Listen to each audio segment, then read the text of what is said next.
من الشیطان الرجیم بسم اللہ الرحمن الرحیم ان الذين جاءوا بالإفك عصبة منكم لا تحسبوه شرا لكم بل هو خير لكم لكل امرئ منهم ما اكتسب من الإثم والذي تولى كبره منهم له عذاب عظيم۔ بے شک وہ لوگ جو لائے بڑی جھوٹ بات تم میں سے ایک جماعت ہے،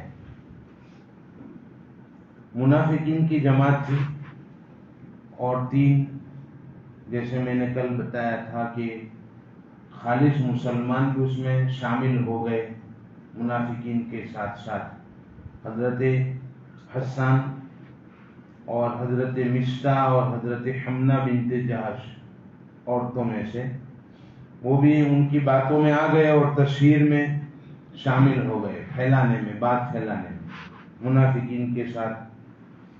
لیکن اللہ تعالیٰ فرماتے ہیں مومنین کو لا تحسبوہ شرا لکم، اس کو تم برا مت سمجھو اپنے لیے، بلکہ بل هو خیر لکم، تمہارے لیے بہتر ہے، کیونکہ ایک مہینے تک پریشانی ہوئی لیکن حضرت عائشہ رضی اللہ تعالیٰ عنہ کی برات کا اعلان قرآن میں فرما دیا گیا۔ اب جو ان کو بری نہ مانے اور ابھی تہمت لگاوے تو آگے آیات میں لعنت کی گئی اللہ کی طرف سے ان پر۔ تو یہ حضرت عائشہ رضی اللہ تعالیٰ عنہ کی برات کا اعلان فرمایا گیا، ممبر سے آپ نے اعلان فرمایا، اور قرآن کی آیات نازل ہوئی، جیسے میں نے بتایا 20 آیات نازل ہوئی۔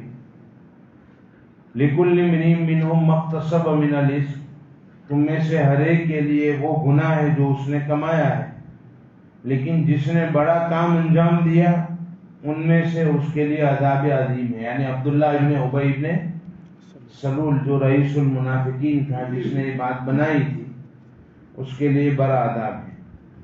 اب یہاں پر مومنین سے ایک بات کہی جا رہی ہے، لولا اذ سمعتموه ظن المؤمنون والمؤمنات بأنفسهم خيرا وقالوا هذا إفك مبين۔ جب تم نے سنا اس بات کو تو کیوں نہیں نیک گمان کیا مومن اور مومنات نے اپنوں کے ساتھ۔ جب یہ بات سنی تو تم کو نیک گمان کرنا چاہیے تھا اور یہ کہنا چاہیے تھا وَقَالُوا هَذَا إِفْكٌ مُبِينٌ، کہ بہت بڑی جھوٹی بات ہے۔ جیسے کہ میں نے سنایا حضرت ابو ایوب انصاری رضی اللہ تعالیٰ عنہ نے اپنی بیوی سے پوچھا کہ تو یہ کام کر سکتی ہے؟ کہا نہیں کر سکتی ہوں، نعوذ باللہ۔ تو کہا پھر مرتبے میں حضرت عائشہ رضی اللہ تعالیٰ عنہ تم سے بڑی ہوئی ہے، وہ کیسے کر سکتی ہے؟ تو یہ تم کو کہنا چاہیے تھا جب بھی سنا تم نے کہ یہ افک مبین ہے، کیونکہ حضرت عائشہ رضی اللہ تعالیٰ عنہ جو نبی پاک صلی اللہ تعالیٰ علیہ وسلم کی زوجہ ہے، ام المومنین ہے، ان کے بارے میں یہ گمان کرنا تمہارے لیے بہتر نہیں تھا۔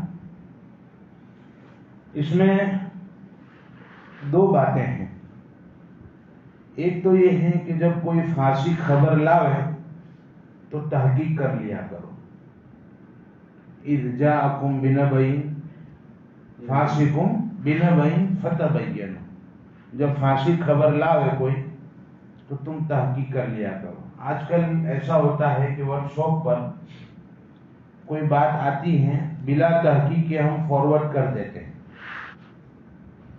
گروپوں میں رکھ دیتے ہیں، تو یہ جھوٹ کے لیے کافی ہے۔ جھوٹوں میں سے جھوٹا یہ بھی ہو گیا۔ تو فاسق اگر کوئی خبر لاوے تو اس کی تحقیق کر لیا کرو، بہت۔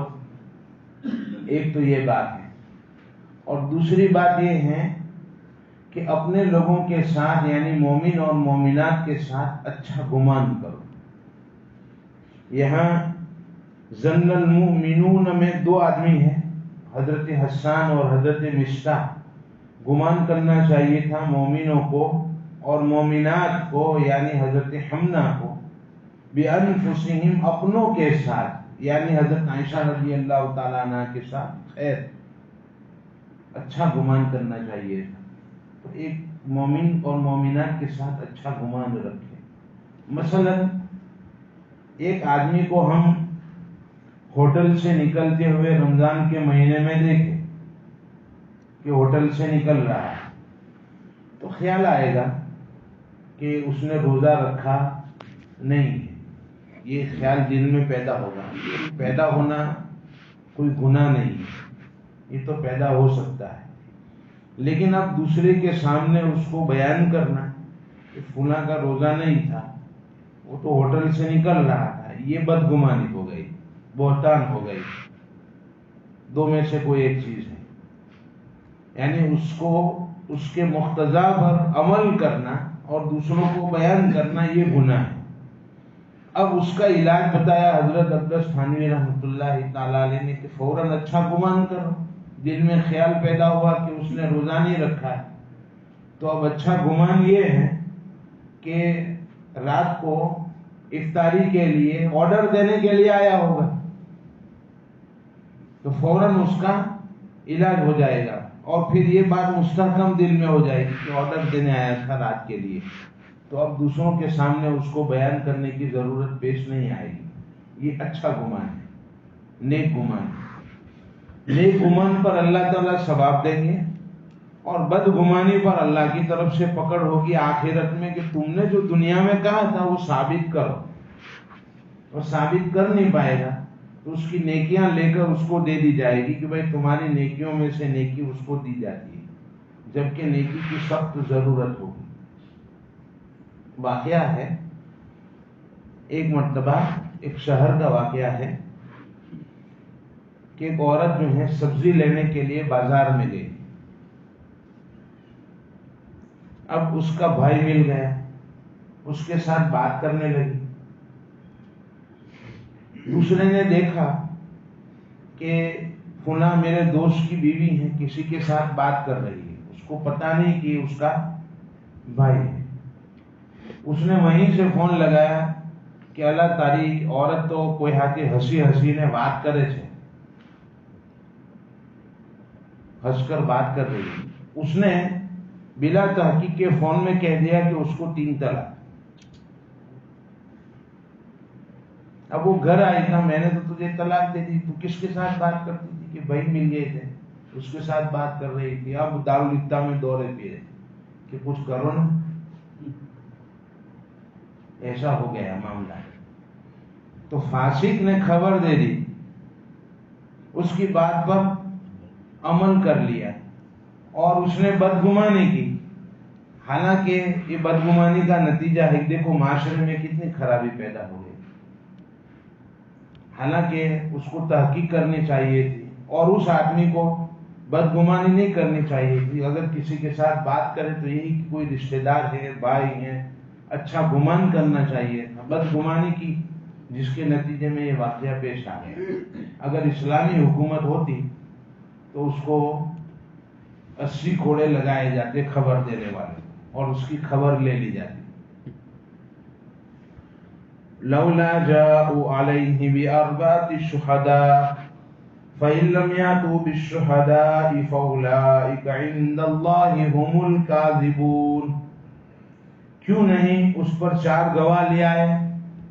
حضرت عائشہ رضی اللہ تعالیٰ عنہ پر جو تہمت لگائی اس کے اوپر 4 گواہ کیوں نہیں لائے؟ جب نہیں لائے وہ گواہ تو اللہ کے نزدیک، یعنی اللہ کے قانون میں وہ جھوٹے ہیں، وہ اللہ کے قانون میں جھوٹے ہیں۔ وَلَوْلَا فَضْلُ اللَّهِ عَلَيْكُمْ وَرَحْمَتُهُ فِي الدُّنْيَا وَالْآخِرَةِ لَمَسَّكُمْ فِي مَا أَفَضْتُمْ فِيهِ عَذَابٌ عَظِيمٌ۔ یہ بدگمانی کرنے والے جو 3 صحابہ ہیں، ان کا فضل بیان کیا جا رہا ہے۔ اللہ نے ان کو معاف کر دیا۔ اللہ کا فضل اگر نہ ہوتا تم پر اور اس کی رحمت دنیا میں اور آخرت میں، تو پکڑ لیتا تم کو عذاب عظیم اس وجہ سے جو تمہاری زبانوں پر لا رہے تھے، جس میں تم مشغول تھے، یعنی بدگمانی کر رہے تھے تو تشہیر کر رہے تھے، عذاب عظیم پکڑ لیتا اگر اللہ کا عذاب، اللہ کی رحمت دنیا اور آخرت میں نہ ہوتی۔ معلوم ہوا کہ دنیا میں تو سب کو معاف کر دیا گیا، عبداللہ ابن ابی ابن سلول کو بھی معاف کیا گیا دنیا میں، اور حضرت مصطح اور حضرت حسان اور حضرت حمنہ پر تو حد جاری کی گئی، دنیا میں معافی نہیں ہوئی بلکہ 80 کوڑے لگائے گئے۔ عبداللہ ابن ابی ابن سلول کو معاف کیا گیا ہے کہ روایت میں ہے، اس کو کوڑے نہیں لگائے گئے۔ آخرت میں اس کے لیے معافی نہیں، جیسے کل میں نے بتایا تھا کہ آپ صلی اللہ علیہ وسلم نے جنازے کی نماز پڑھائی تو اللہ تعالیٰ نے وحی نازل فرمائی کہ آپ 70 مرتبہ بھی اس کے لیے استغفار کرو گے تو ہم معاف نہیں کریں گے، اس لیے وہ مراد نہیں ہے۔ آخرت میں تو عذاب اس کو ملنے والا ہے۔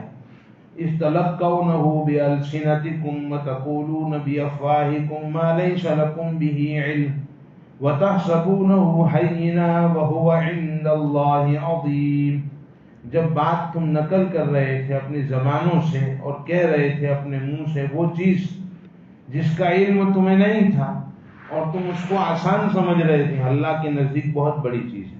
بدگمانی ہم آسان سمجھتے ہیں اور کر لیتے ہیں، لیکن اللہ کے یہاں یہ بہت بڑا گناہ ہے، گناہ کبیرہ ہے۔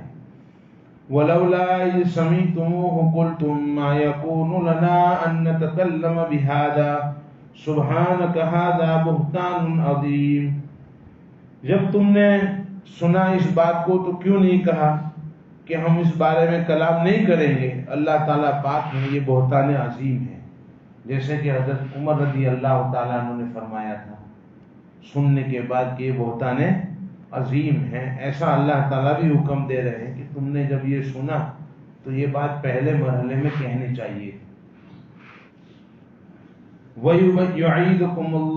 يَعِدُكُمُ اللَّهُ أَن تَعُودُوا لِمِثْلِهِ أَبَدًا إِن كُنتُم مُّؤْمِنِينَ، نصیحت کرتا ہے تم کو اللہ تعالیٰ کہ اس کے مثل دوبارہ تم نہ کرو کبھی بھی اگر تم مومن ہو۔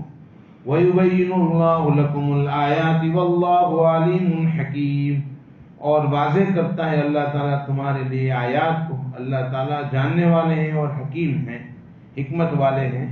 إِنَّ الَّذِينَ يُحِبُّونَ أَن تَشِيَعَ الْفَاحِشَةُ فِي الَّذِينَ آمَنُوا لَهُمْ عَذَابٌ أَلِيمٌ فِي الدُّنْيَا وَالْآخِرَةِ وَاللَّهُ يَعْلَمُ وَأَنْتُمْ لَا تَعْلَمُونَ، بے شک وہ لوگ جو پسند کرتے ہیں کہ غلط بات کا افشا کریں مومنین میں، ان کے لیے عذاب علیم۔ بعض لوگوں کا حال ہی یہ ہوتا ہے کہ وہ ایسی باتوں کو ہمیشہ افشا کرنا چاہتے ہیں کہ یہ باتیں پھیلیں لوگوں کے اندر، تو اللہ تعالیٰ نے فرمایا اس کے لیے عذاب علیم ہے، دنیا میں بھی اور آخرت میں بھی۔ واللہ یعلم وانتم لا تعلمون، اللہ جانتے ہیں تم نہیں جانتے۔ اگر آپ دیکھو گے تو سور کو کبھی بھی پھول چنتے ہوئے آپ نہیں پاؤ گے۔ سور پھول چنتا ہے باغ کے اندر، اس کو پاخانہ ہی چاہیے، ایسے جس کی عادت خراب ہو جاتی ہے وہ ہمیشہ برائی ہی لوگوں کے اندر چنتا رہتا ہے۔ حضرت مولانا عمر صاحب پالن پوری رحمۃ اللہ تعالی علیہ فرماتے تھے کہ اللہ نے 2 آنکھیں دی ہیں، ایک آنکھ تو اس لیے دی ہیں کہ اپنے عیوب دیکھو، اور دوسری آنکھ اس لیے دی ہے کہ لوگوں کی خوبیاں دیکھو، یعنی اپنے عیب دیکھنا ہے اور لوگوں کی خوبیاں دیکھنا ہے۔ اس کے بجائے الٹا ہو گیا کہ اپنی خوبی دیکھتے ہیں، دوسرے کے عیب دیکھتے ہیں، اپنے عیب نظر نہیں آتے۔ جب دوسروں کے عیب نظر آئیں گے تو اپنے عیب سے انسان غافل ہو جائے گا۔ اس لیے کسی نے کہا کہ اللہ مجھ سے راضی ہے یا ناراض ہے، اس کی علامت کیا ہے؟ کہا اگر اپنے عیوب پر اللہ نظر کروا دے اور دوسروں کی خوبی پر نظر کروا دے تو سمجھو کہ اللہ راضی ہے، اور اگر الٹا ہو گیا تو سمجھو کہ اللہ ناراض ہے۔ وَلَوْلَا فَضْلُ اللَّهِ عَلَيْكُمْ وَرَحْمَتُهُ وَأَنَّ اللَّهَ رَءُوفٌ رَحِيمٌ، اگر اللہ کا فضل تم پر نہ ہوتا اور رحمت نہ ہوتی تم دنیا میں نجات نہیں پا سکتے تھے، آخرت میں نجات نہیں پا سکتے تھے۔ بے شک اللہ تعالیٰ معاف کرنے والے، رحم کرنے والے ہیں۔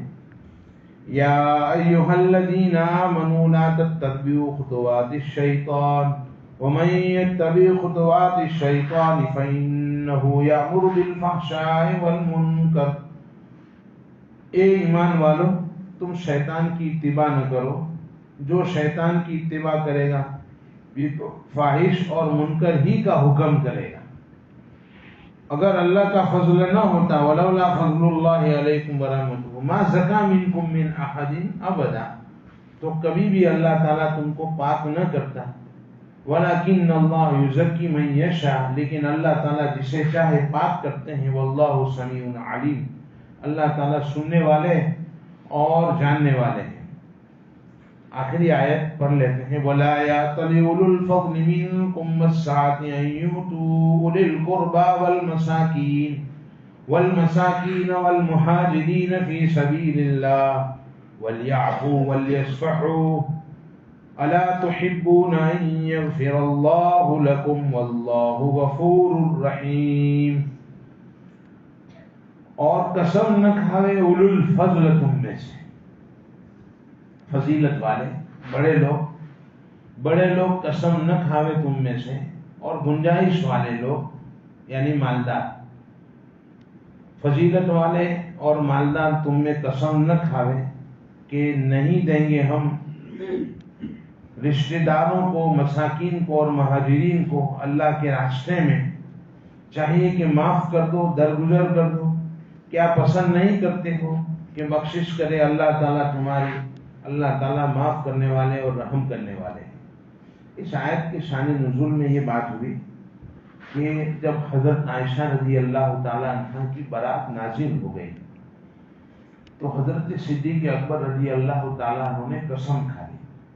اصل میں حضرت مصطح جو تھے وہ حضرت، میں نے کہا تھا کہ وہ حضرت عائشہ رضی اللہ تعالیٰ عنہ کی کچھ رشتہ دار بھی تھے، تو حضرت صدیق اکبر رضی اللہ تعالیٰ عنہ ان کو خرچہ دیا کرتے تھے، ماہانہ خرچہ وہ دیتے تھے،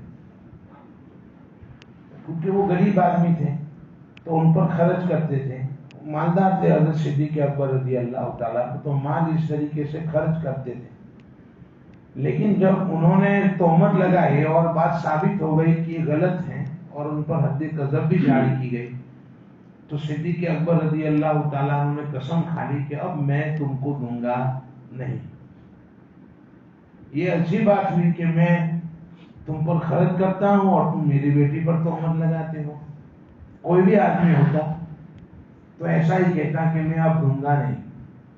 تو حضرت صدیق اکبر رضی اللہ تعالیٰ عنہ نے قسم کھا لی، تو اللہ نے آیت نازل فرمائی کہ تم فضیلت والے ہو۔ دیکھو حضرت صدیق اکبر رضی اللہ تعالیٰ عنہ کو اولو الفضل کہا گیا کہ تم فضیلت والے ہو، اللہ تعالیٰ فرما رہے ہیں۔ شیعہ لوگ ابھی بھی حضرت صدیق اکبر رضی اللہ تعالیٰ عنہ کو گالیاں دیتے ہیں اور حضرت عائشہ رضی اللہ تعالیٰ عنہ کو بدکار کہتے ہیں شیعہ لوگ، اور ہم ان کی ہوٹلوں میں اچھے سے کھانا کھاتے ہیں۔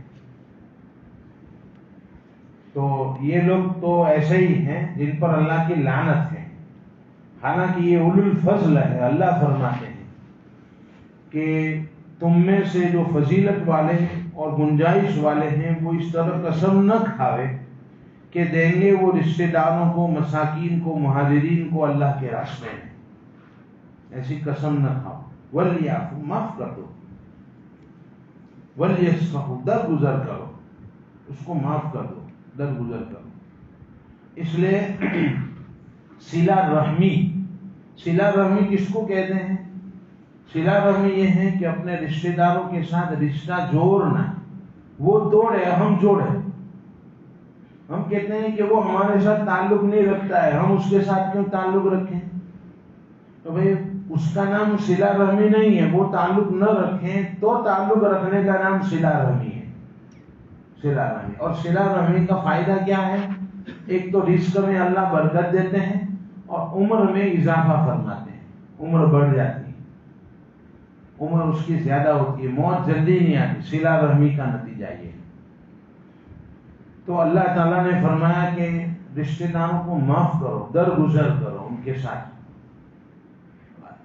ہمارے والد صاحب فرماتے تھے کہ اگر کوئی ہمارے ساتھ ایسا معاملہ کرے تو ہم بھی اس جیسا بن جاوے کیا، ہم کو تو اچھا بننا چاہیے، اچھا معاملہ کرنا چاہیے۔ قرآن میں بھی یہی فرمایا وَلْيَعْفُوا وَلْيَصْفَحُوا أَلَا تُحِبُّونَ أَن يَغْفِرَ اللَّهُ لَكُمْ، کیا پسند نہیں کرتے ہو کہ اللہ تمہیں معاف فرما دے؟ اللہ معاف کرنے والا، رحم کرنے والا ہے۔ جب یہ آیت نازل ہوئی تو حضرت صدیق اکبر رضی اللہ تعالیٰ عنہ نے فرمایا کیوں نہیں، میں پسند کرتا ہوں، اور اب کبھی بھی مشتاں کا خرچہ بند کروں گا نہیں، ہمیشہ مرتے دم تک اس کو میں دیتا رہوں گا۔